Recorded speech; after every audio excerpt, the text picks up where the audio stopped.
प्रयागराज में संगम नगरी कैसे सजी हुई है, कैसे भव्य दिखाई दे रही है। और ये तस्वीरें अपने आप में बहुत खास रहने वाली हैं, क्योंकि प्रयागराज भी सनातन के रंग में सबसे बड़े सनातनी पर्व के लिए तैयार दिखाई दे रहा है। तो अयोध्या कैसे छटा बिखरी हुई थी अयोध्या में, ये आपने देखा। और चलिए अब प्रयागराज लिए चल रहे हैं आपको 160 किलोमीटर दूर। चलिए सबसे पहले जरा तस्वीर आपको दिखा रहे हैं प्रयागराज की भी, क्योंकि प्रयागराज में भी अब कुछ ही समय में, क्योंकि 13 तारीख से महाकुंभ की शुरुआत होनी है और ऐसे में रंगत चढ़ी हुई है। और ये जो तस्वीर हम आपको दिखा रहे हैं, धर्म संसद का उद्घोष यहाँ से होने वाला है। ये चौथी धर्म संसद है जो आयोजित की जाने जा रही है, और ये आयोजित हो रही है प्रयागराज में, क्योंकि सनातन बोर्ड को लेकर यहाँ मांग बहुत बड़ी है। और इसकी जरूरत को लेकर लगातार जो सनातनी है, संत समाज के लोग हैं, वो लगातार ये बात कहते रहे हैं कि सनातन बोर्ड की अब जरूरत है। और उसी को लेकर ये धर्म संसद, देखिए चतुर्थ सनातन धर्म संसद के बोर्ड्स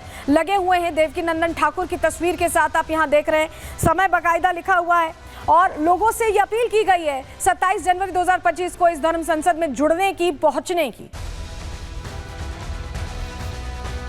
तो पोस्टर की तस्वीर तो हमने आपको दिखा दी। प्रयागराज की सड़कों पर जगह जगह ये पोस्टर्स लगे हुए हैं, अलग अलग जगहों पर ये पोस्टर्स लगे हुए हैं। सिर्फ 54 बीघा कुंभ क्षेत्र में ही नहीं, और जगहों पर भी लगे हैं। और 27 जनवरी को महाकुंभ में धर्म संसद ये ऐलान करने वाली है। सनातन बोर्ड को लेकर प्रस्ताव पारित होने की बात कही जा रही है। धर्म संसद में चारों शंकराचार्य शामिल हो सकते हैं, ये जानकारी हमें मिली है। वहीं सभी 13 अखाड़ों के प्रमुख भी धर्म संसद का हिस्सा होंगे, ये भी जानकारी है। पहले भी कई बार सनातन बोर्ड की मांग उठ चुकी है और उसको लेकर धर्म संसद अलग अलग जगहों पर, दिल्ली में, मथुरा में आयोजित की जा चुकी है। और अब प्रयागराज में ये आयोजित की जा रही है, इसको लेकर तैयारियां दिखाई दे रही हैं। हमारी सहयोगी मीनाक्षी लगातार प्रयागराज से हर तस्वीर दिखा रही हैं कैसे सनातन बोर्ड का जो उद्घोष है अब पूरी दुनिया में, पूरे देश में यहां प्रयागराज महाकुंभ से सुनने वाले हैं। ये आपको उनकी रिपोर्ट के जरिए बताते हैं।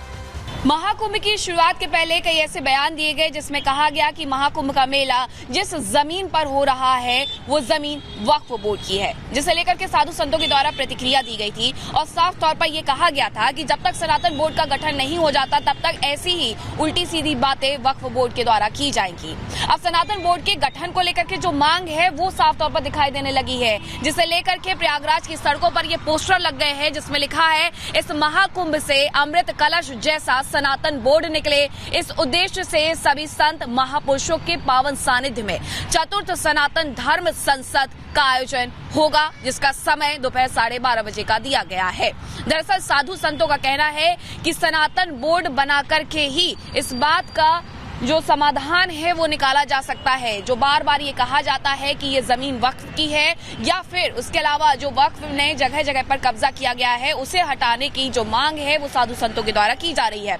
इस धर्म संसद में प्रयागराज में लगभग 1000 से ज्यादा साधु संत देश भर से इकट्ठा होंगे और ये रूपरेखा तय करेंगे कि आखिरकार जो सनातन बोर्ड बनेगा वो किस तरीके से कार्य करेगा। एक तरफ हम अयोध्या की दिव्यता देख रहे हैं, भव्यता देख रहे हैं, प्रयागराज से भी वैसे खूबसूरत तस्वीरें सामने आ रही जो बता रही हैं कि यहाँ पर सनातनी, सबसे बड़ा सनातनी पर्व आयोजित हो रहा है। धाम सजकर तैयार है और लोग पहुंचने भी लगे हैं, लेकिन कुछ लोग हैं जिन्हें ये दिव्यता और भव्यता आंखों में चुभ रही है। जो वो लोग हैं वो लगातार अलग अलग तरीके के बयान दे रहे हैं, जहरीले बोल उनके थम नहीं रहे। दो ऐसे ही चेहरे जो सनातन के खिलाफ, महाकुंभ के खिलाफ बोल रहे हैं, जरा उनको भी सुन लीजिए पहले आप। सरकार से कोई और सवाल आप पूछोगे, रोजगार को लेके, बुनियादी सुविधाओं को लेके, लोगों के मकान के लेके, रोटी कपड़ा के लेके, सरकार पर जवाब नहीं। सरकार कहती है एक दिन में कुछ नहीं होता, लेकिन हमने देखा कि 6 महीने में रेत पे एक बहुत बड़ा शहर बनते हम लोगों ने देखा। जब सरकार करने पे आती सब कुछ हो जाता है। तो जिस विचारधारा की सरकार अपना काम कर रही है, जब सरकार इतना अच्छा काम कर रही है हम उस पर क्या कहें। किसी को पाप धोने हैं, किसी ने पाप किया वो चला जाए, कोई बताता जो पाप करता है। आपने कोई भी पाप किया तो आप बता दो किसी को कि आपने पाप किए। मेरा ये कहना है, हम इस देश में उन लोगों के लिए रोटी कपड़ा मकान बुनियादी सुविधा और सम्मान की लड़ाई लड़ रहे हैं जिनको हजारों साल तक जाति धर्म संप्रदाय के नाम पर अपमानित किया गया।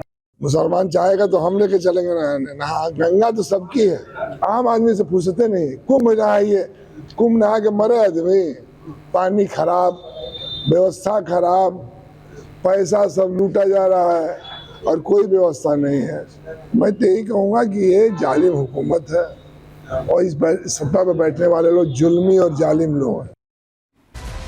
तो आप सुन रहे हैं, कोई कह रहा है कि पापी ही सिर्फ जाते हैं स्नान ध्यान करने, तो कोई ये कह रहा है कि पानी खराब, मर जाएंगे आप स्नान ध्यान करके। ये जहरीले बोल कुंभ से पहले जो सामने आ रहे हैं, जवाब भी उनको दिया जा रहा है। सुनिए कैसे जवाब दे रहे हैं यहाँ पर विनोद बंसल, प्रवक्ता वीएचपी, और असीम अरुण, उत्तर प्रदेश के मंत्री।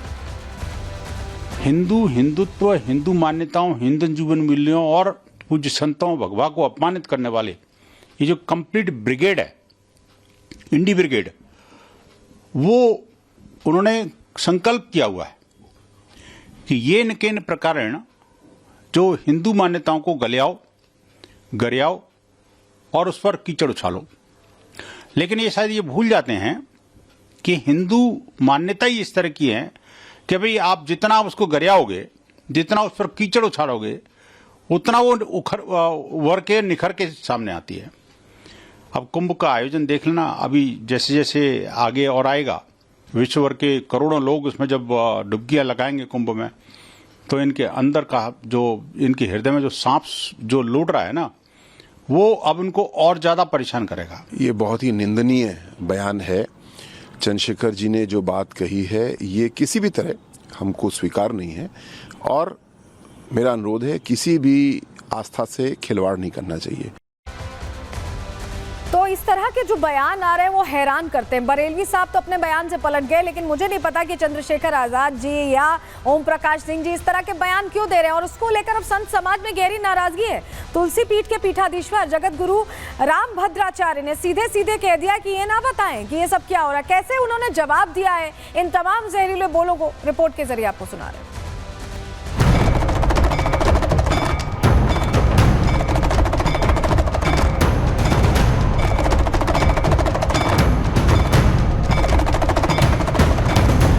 किसी को पाप धोने हैं, किसी ने पाप के वो चला जाए, कोई बताता जो पाप करता। अपने चश्मे का पावर थोड़ा दूर वाला बनवाइए, तब आपको दिखाई देगा। वो नहीं वो देखते हैं, नजर खाली है कि महाकुंभ सही नहीं हो रहा है। अचेतन अवस्था में, सबकॉन्शियस माइंड में लोगों में भर दिया गया है कि ये पाप धोने का जगह है।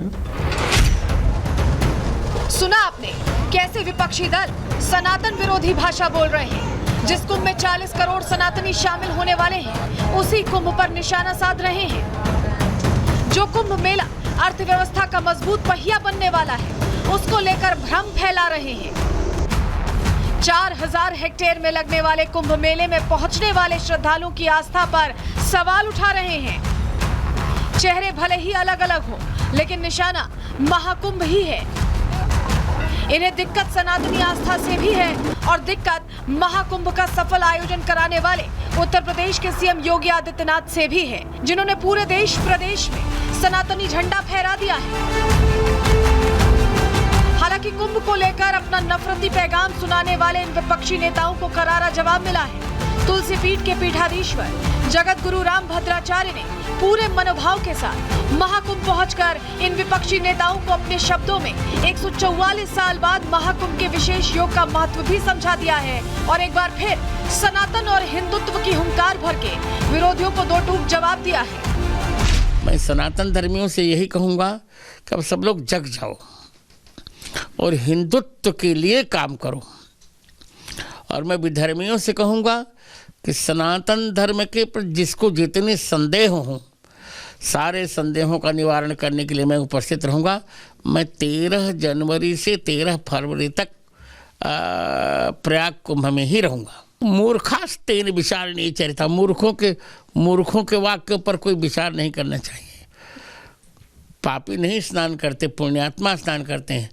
जिसका पुण्य होता वही गंगा में स्नान करने आता, पापी आते ही नहीं।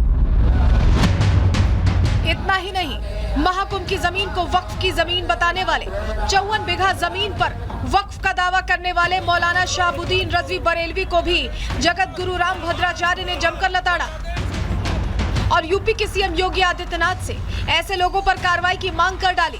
क्या कहा जगत गुरु ने, आप भी सुन लीजिए।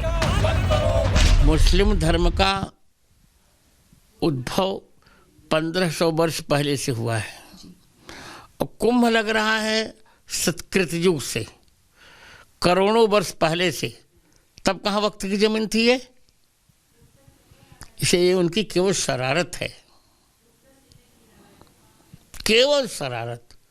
और कटुता फैलाने का उनका कार्य, ऐसा कुछ नहीं।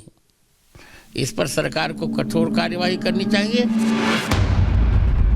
वहीं संभल में लगातार की गई इस्लामीकरण की कोशिश और अब सामने आ रहे सनातनी सबूत को लेकर भी स्वामी रामभद्राचार्य ने प्रतिक्रिया दी।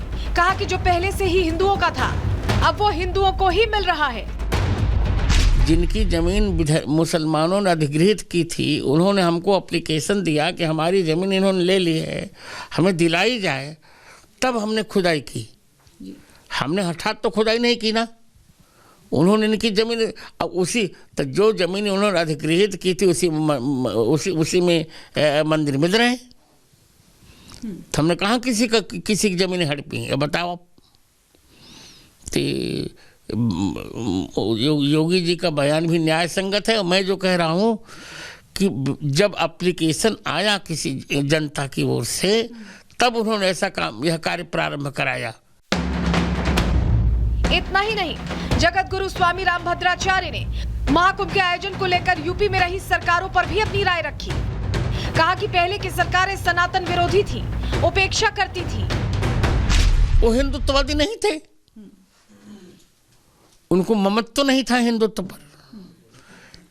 हमारी सरकार आए तो हमारी चेस करेगी। जो सरकारें उपेक्षा करती रहीं, सरकार की कितनी दुर्दशा थी। अब सरकार उपेक्षा नहीं कर रही, अपेक्षा कर रही। तो देखो भारत की अर्थव्यवस्था 5वें स्थान पे आ चुकी है और हम बड़ी जल्दी 3 पर लाएंगे और बहुत जल्दी भारत की अर्थव्यवस्था 1 पर चली जाएगी। साफ है कि सनातन विरोधियों को जगत गुरु स्वामी रामभद्राचार्य ने 2 टूक जवाब दिया है। विपक्षी पार्टियों के नेताओं के आरोपों पर पलटवार किया है और एक बार फिर हिंदू जागरण की हुंकार भरी है। Bureau report, Republic Bharat.